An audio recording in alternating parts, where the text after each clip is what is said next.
Hello friends, welcome back to Vineet vlogs. और आज हम उत्तराखंड में हैं और हम जाने वाले अभी अपने अपने होटल रूम में हूँ। हम जाने वाले अपने साइट विजिटिंग के लिए।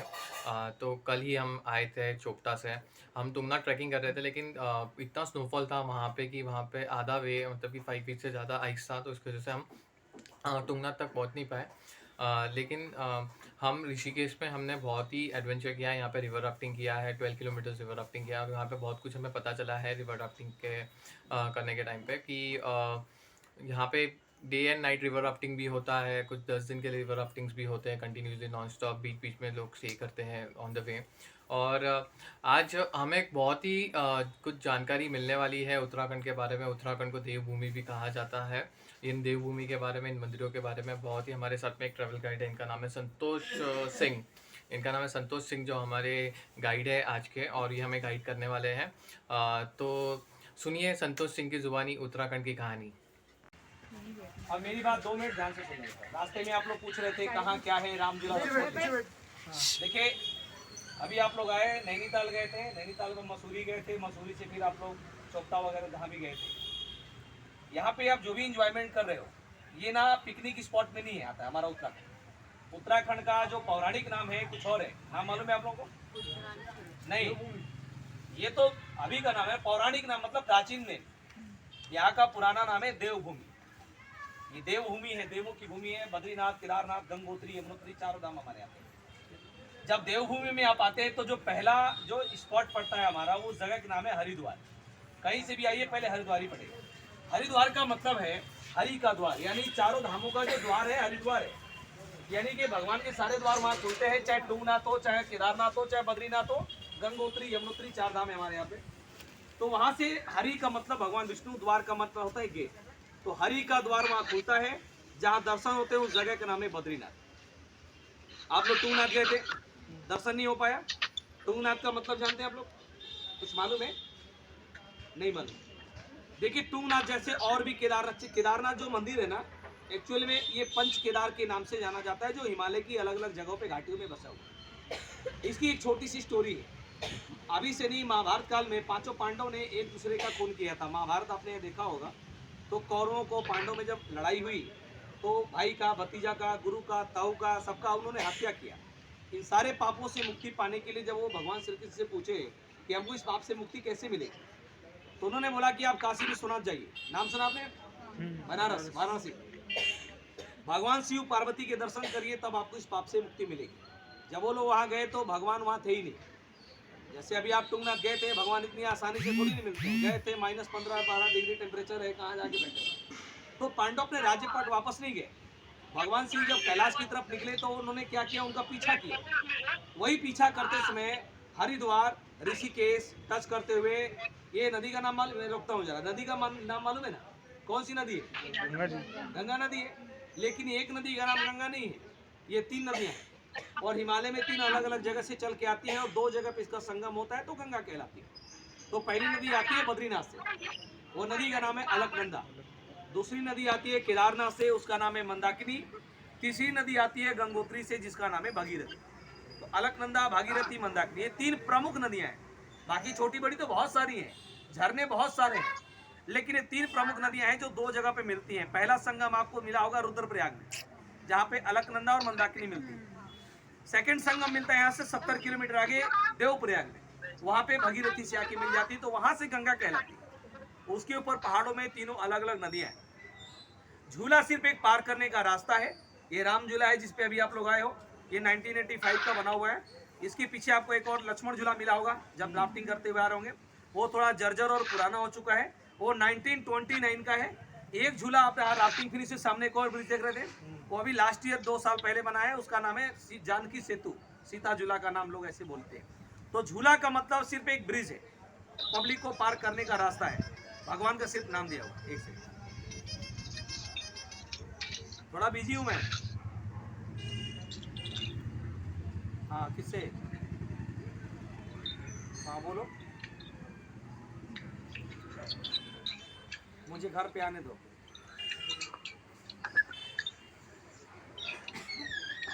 झूला सिर्फ एक नाम है, पब्लिक को पार करने का रास्ता। एक झूला पे चल लिए, समझ लो सारा झूला हो गया। दूसरी बात, अभी आपने बोट से गंगा क्रॉस कर लिया, इस पार आ गए, आपका डिस्ट्रिक्ट चेंज हो गया, जिला बदल गया। उधर का जो डिस्ट्रिक्ट था उधर टिहरी गढ़वाल, अभी आप आगे पौड़ी गढ़वाल। जैसे आप लोग गढ़वाल का मतलब समझते हैं, आप लोग महाराष्ट्र हैं, हम बोलते हैं मराठी, गुजरात का गुजराती, बंगाल का बंगाली। तो उत्तराखंड के लोगों को उत्तराखंडी नहीं बोलते, यहाँ के लोगों को प्रॉपर जो लोग हैं यहाँ के लोगों को बोलते हैं गढ़वाली। अभी मैंने एक मैडम को बोला था, गढ़वाल सिल्क साड़ी बहुत फेमस है, पूरे भारत में नहीं वर्ल्ड में फेमस है गढ़वाल सिल्क, जो बांस के रेशे और केले के रेशे से बनाई जाती है। तो हमारे यहाँ उसको बैम्बो सिल्क और बनाना सिल्क भी बोलते हैं।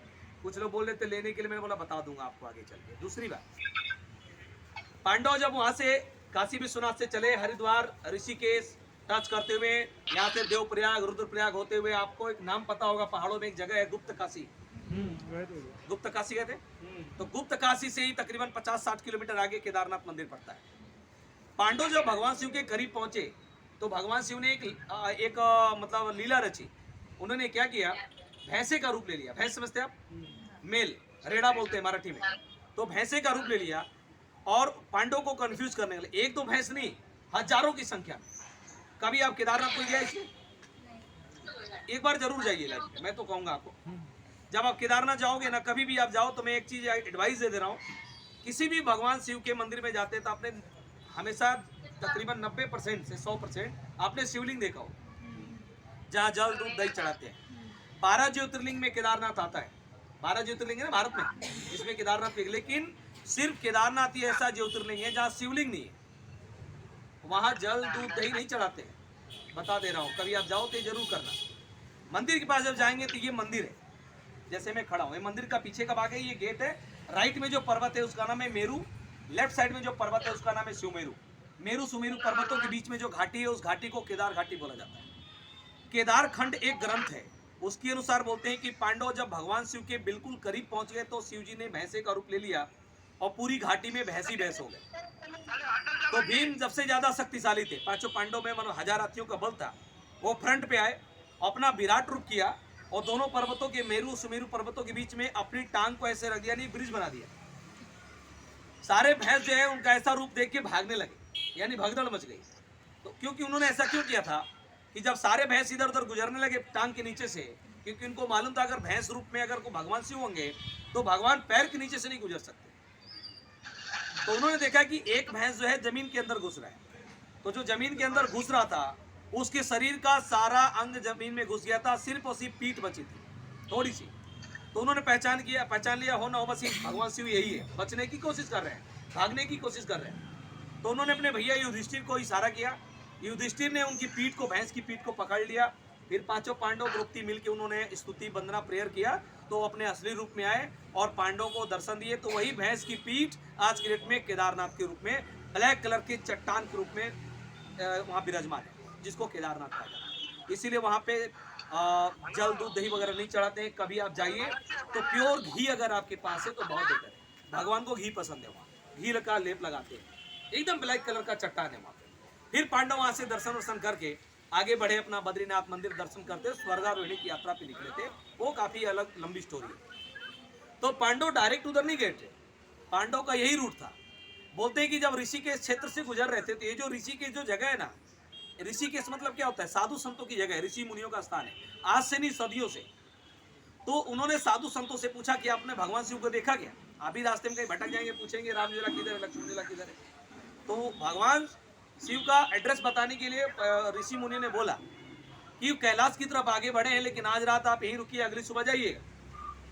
अगली सुबह जब जाने लगे, जैसे आप लोग भी कहीं निकलते हैं, हम लोग भी निकलते हैं, नहा धो के निकलते हैं। पांडव नहाने के लिए गंगा जी में गए। नहाते समय आपने एक मंदिर का नाम सुना होगा, भारत में साउथ में पड़ता है, रामेश्वरम। उसके अंदर जो शिवलिंग है, ये जो मंदिर है तो कलयुग का बना है, लेकिन अंदर जो सिंबल है ना, वो आपका नहीं है, वो भगवान राम के टाइम का है। रामेश्वरम महादेव बोलते हैं उसको। भगवान राम ने जब लंका पे चढ़ाई की, उससे पहले पूजा अर्चना की थी। ठीक उसी प्रकार से पांडव जब इधर से गुजर रहे थे, तो गुजरते समय गंगा जी में स्नान करने गए। एक ब्लैक कलर का स्टोन होता है, जिसको वो पंडित जी लोग ज्यादा पूजा पाठ करते हैं, उसका नाम है शालिग्राम। तो शालिग्राम का इतना छोटा स्टोन होता है, उससे बड़ा नहीं मिलता, लेकिन पांडव को तकरीबन 1 फीट से ऊपर, यानी 1.25 फीट का, कितना बड़ा शालिग्राम का शिवलिंग गंगा जी में नहाते समय मिला था। उन्होंने वहां से निकाला, वहां से निकाल के इसके अंदर प्रतिष्ठापना की, पूजा पाठ किया, नाम दिया रामेश्वर महादेव। ये भारत का 2nd रामेश्वर मंदिर। साउथ के लोग आते हैं, बकायदा बैठ के पूजा पाठ वगैरह करते हैं। ठीक है, ये थोड़ी चीजें हैं कि जो आपको मतलब न नेट पे मिलेंगी, ना गूगल पे मिलेंगी, ना यूट्यूब पे मिलेंगी। दूसरी बात, तुंगनाथ गए थे आप लोग, पहुंच नहीं पाए, तो केदारनाथ, सिर्फ केदारनाथ जो भैंस की पीठ थी ना, वो तो वहीं निकली, पकड़ लिए। भैंस के जो बाकी अंग थे वही हिमालय की घाटियों में अलग अलग जगह पे निकले, जो पंच केदार के रूप में माने जाते हैं। तो पहले नंबर पे आते हैं केदारनाथ, जिसको ज्यादा प्राथमिकता दी गई, जहाँ दर्शन करने जाते हैं। दूसरे नंबर पे आते हैं तुंगनाथ, जहाँ पे अभी आप गए थे, जहाँ दर्शन नहीं कर पाए। तुंगनाथ में क्या निकला था? भैंस की टांग जाके वहां निकली थी, तो तुंगनाथ कहा जाता है। तीसरे नंबर पे आते हैं रुद्रनाथ। रुद्रनाथ यानी भैंस की जो आंख थी रुद्रित होकर बाहर निकली, रुद्रनाथ कहलाता है। चौथे नंबर पे आते हैं मध्य महेश्वर, यानी कि पीठ और गर्दन के बीच में जो हंप निकला होता है उसको मध्य सेंटर एरिया बोलते हैं, तो हिंदी में उसको बोलते हैं मध्य महेश्वर। पांचवें नंबर पे निकला था कान, तो कान जहाँ निकला उस स्थान को बोलते हैं कल्पेश्वर। तो केदारनाथ, तुंगनाथ, रुद्रनाथ, मध्यमहेश्वर, कल्पेश्वर, ये टोटल पंच केदार हैं जो हिमालय की अलग अलग जगह घाटियों में उसी क्षेत्र में बसे हुए। भैंस का जो मुंह था, यानी भैंस का आगे का जो मुंह था, वो काफी दूर जाके निकला नेपाल में, जिसको पशुपतिनाथ के नाम से जाना जाता है। आपने नाम सुना होगा, काठमांडू में मंदिर है। ठीक है, ये थोड़ी सी स्टोरी थी।